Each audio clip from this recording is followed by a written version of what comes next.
What is going on, everybody? It's Big Man Cam Collier here, coming back at you with another video. Let's go. Minnesota Vikings continuing this trend. I've given this team a lot of shit recently with their record so far, but I mean they beat the Chicago Bears, who are 13-3. They have some pros here. I mean, obviously they beat freaking Carolina, but we'll see if they can come back and have a good record. This team is not bad whatsoever, guys. Their wide receiver core, I think the Justin Jefferson move with getting rid of Stephon Diggs is a brilliant idea. You basically got a developmental Stephon Diggs, a lot younger and a lot cheaper. So right now it's not as good, but in the future, nice, like really good.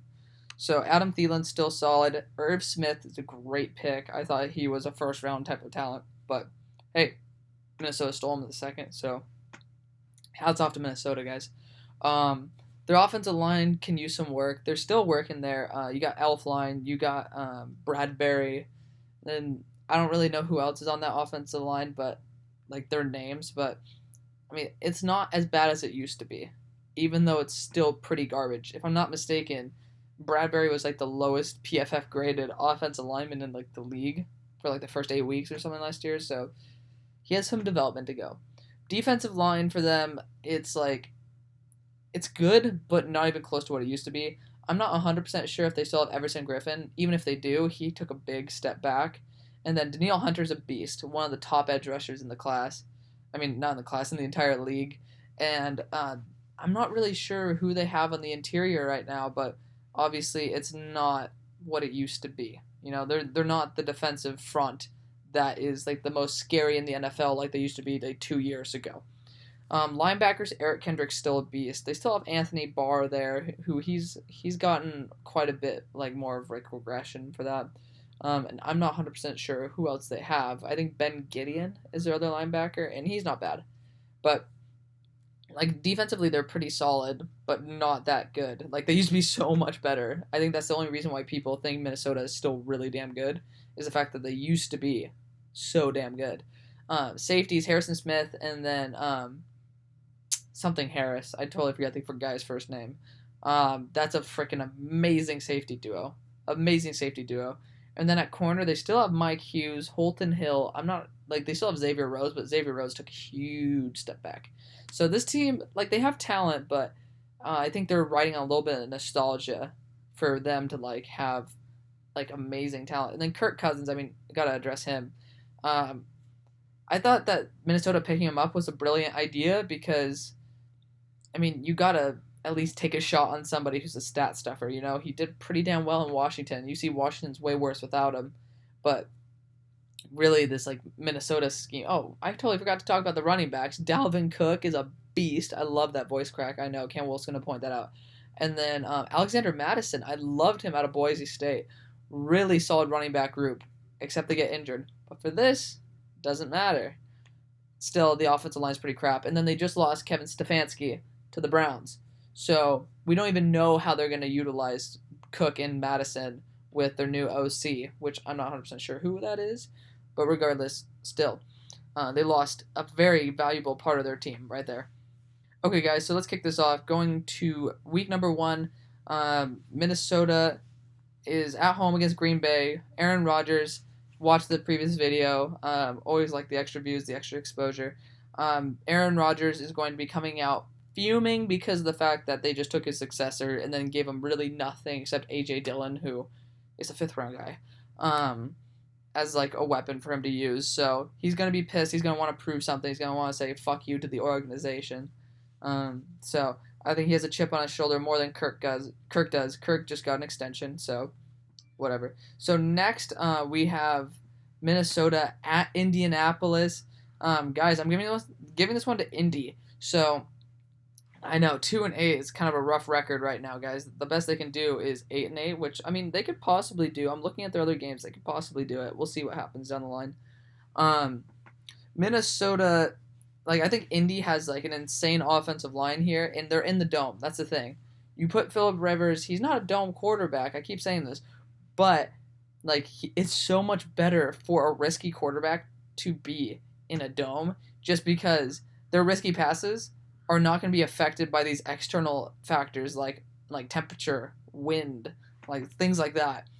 And it's going to allow Philip Rivers to be much more accurate. And then also this offensive line is going to be such a key factor.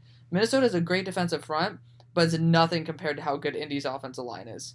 I would love to see Indy's offensive line take a step up again and just be literally the undisputed number one offensive line in the league. Quentin Nelson, brilliant pick. But they have a good run game now. They got Marlon Mack and Jonathan Taylor. And then defensively, they have a stud on all three levels. Linebacker, Darius Leonard. Defensive line, DeForest Buckner. I think that was a great idea. They had plenty of cap they brought in DeForest Buckner. Brilliant idea. And then Malik Hooker on the back end. Really great player out of the Ohio State University.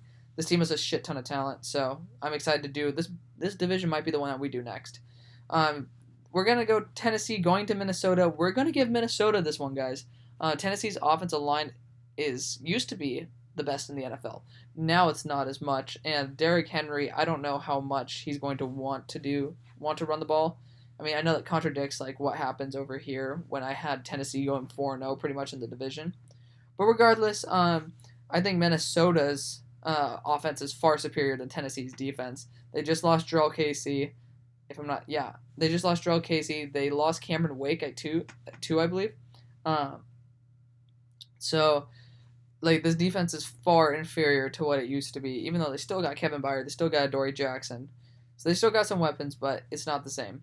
Next week, Minnesota's going to Houston. We're going to go Minnesota here. I think that the wide receiver core is comparable to Houston's secondary, which is pretty damn solid. Still got Justin Reed back in the backfield as well, kind of like a mini Malik Hooker. But Justin Reed's solid, but like over the middle, these shorter routes are going to be much more lucrative for the Minnesota Vikings. And the run game is going to be semi-possible, even though they got Ross Blacklock. I think they still have DJ Reader. Do not quote me on that. If I'm not mistaken, he might have moved on. But J.J. Watt as well, full healthiness. This is going to be a good game. Next week, Minnesota's going to Seattle on a Sunday night game. Kirk Cousins chokes when the lights are on. Seattle's winning this game. Russell Wilson's a beast. He always shows up when the lights are on. But, Seattle is just going off this game. Going off. The secondary is nothing compared to Seattle's wide receiver core. Interesting to say. And pass rush just does not affect Russell Wilson the way it should. He's just a beast. Next week, Atlanta going to Minnesota. I call this an upset. I think Atlanta has enough offensive line to handle Minnesota, but obviously it's not going to be that great. Matt Ryan's still an MVP-style quarterback. I said for this game to happen, Matt Ryan's going to have to reach into his back pocket and pull out his MVP self for this game.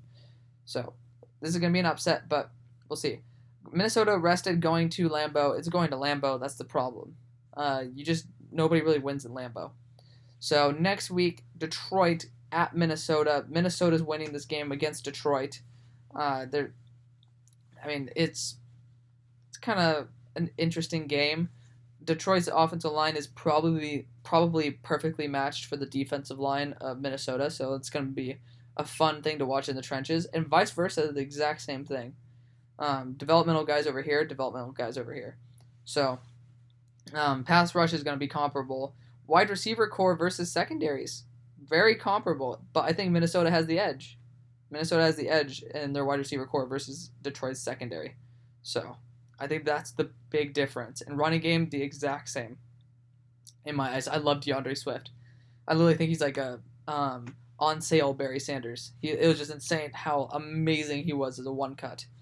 So next week, Minnesota's going to Chicago. Monday Night Football. Kirk Cousins chokes under the lights. And Chicago is an insane defense.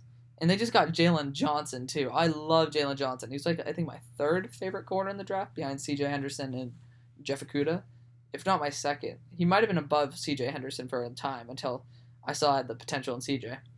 So next, Dallas goes to Minnesota, Sunday afternoon game, but is it Pacific Standard Time? Oh, it's Eastern. Okay, I thought it said PST. Dallas is just fully rested, and they're going to Minnesota in the middle of the day, so I think that Dallas is the better team overall, better pass rush, better secondary, better linebacking core than Minnesota, and I think that Dallas's offense is overpowered. So this is also the time that Dallas likes to put a little bit of the heat on and then start to choke as the season goes on. But regardless, whatever. Next week, Carolina at Minnesota. No real need to explain this. If you guys want a more in-depth look, go to the Carolina vid. But just this defensive front is going to eat them alive, and their secondary is good enough to basically neutralize Teddy Bridgewater. So next week, Jacksonville, Minnesota. We're going definitely Minnesota here, guys. Minnesota is far superior to Jacksonville in almost every single way. I don't know if Jacksonville is going to get a win this year. I think they will. I mean, so far I haven't been able to give it to them. Again, let's just check their record out really quickly, guys. I have no idea where the fuck Jacksonville is. There we go. 0-7. Okay, so it's not that bad. It's not that bad. These guys were like 2-6 or something like that, 2-8. So, I mean, they're in a worse position than Jacksonville is at the moment. But yeah, Minnesota is far superior to Jacksonville. Line-wise, we have also defensive-wise and offensive-wise. There's just everything is better on Minnesota's side. And you need some Minshew magic in order to pull this one out of their ass. So, next week, Minnesota going to a fully rested Tampa Bay in Tampa. That's just unfortunate. You know, you're going up against Tom, who's trying to make a Super Bowl run, trying to prove something. I think that Kirk just doesn't really have the chip on his shoulder that Tom Brady would. So, and they're fully rested. It's just going to be kind of a shit show for Minnesota. Next week, Minnesota beats Chicago at home. Minnesota's a damn good team, guys. They have a really tough schedule.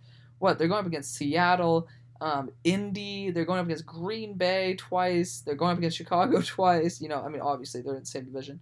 But going up against New Orleans, Tampa Bay, it's a tough schedule. You may look at the record and be like, is this team that good? Hell yeah, they're good. They're a damn good team. But the problem is just they're facing one hell of a fucking tough schedule, guys. One hell of a fucking tough schedule. So, it's unfortunate. But yeah, Minnesota, I think that Kirk is going to surprise people. They're going to be in the Dome, away from Soldier Field. And I think he's just going to pull this one. I think he's just going to be a little bit clutch in this moment. And then, of course, this is going to be a Friday game. I mean, if I'm not mistaken, there was no such thing as a Friday game. But, is it a Christmas game? I think it's a Christmas special game. Yeah, they're going to New Orleans. The lights are going to be on if it's a Christmas game.